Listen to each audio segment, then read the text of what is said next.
Yes, well, the issue of endings in therapy is focused very highly in CAT. It's been a fundamental feature of the model since the very beginning, and in my experience, it's a hugely important issue. What we tend to say these days is that we try to aim to end well in CAT. And by ending well, we don't just mean having a happy, optimistic ending.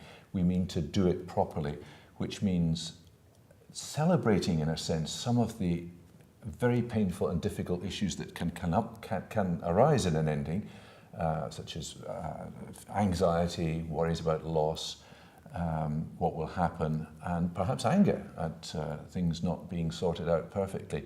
But the focus on ending, I think, is hugely helpful, because if therapy drifts on endlessly, there's a huge risk of dependency or mutual gratification and admiration on the part of the therapist and client, which is really not helpful. We would see ending as a very important aim of therapy, and that can, of course, happen at different times. It's not necessarily very short or very long, but what we all try to do is to be clear that this is what we're working towards from the beginning of a therapy, and we, of course, discuss this, and some colleagues will be very clear about counting down. I think there's a huge tendency amongst all therapists, myself included, I think, to feel that we haven't quite got there, that we could do some more, and that a little bit more, for example, would be helpful. And this is always something we have to think very carefully about. And if we do that, we check it out with colleagues or in discussion or on reflection as to what's actually going on here.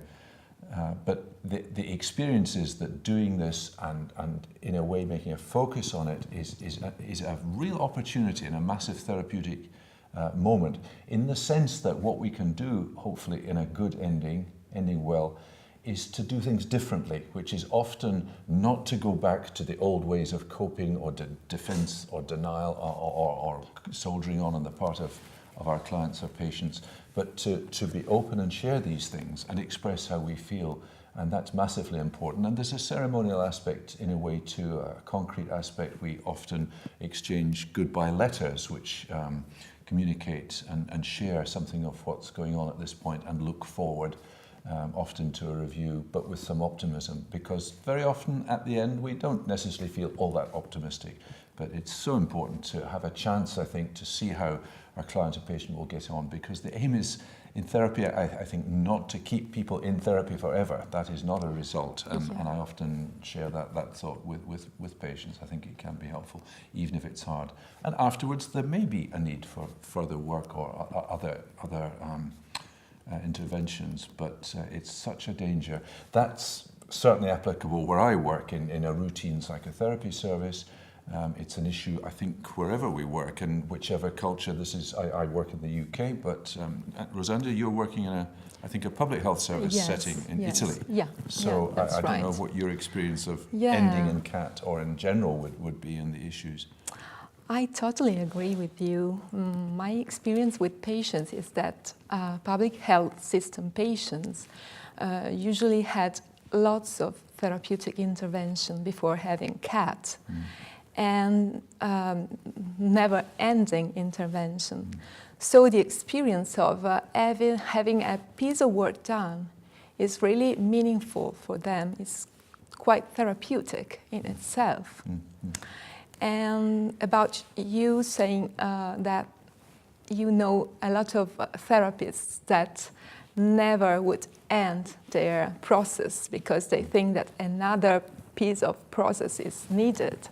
I find it very helpful for me, because having a clear ending is really useful for me to say, okay, this is our work, our pieces of work, we completed it, and now I have to stop. Yeah.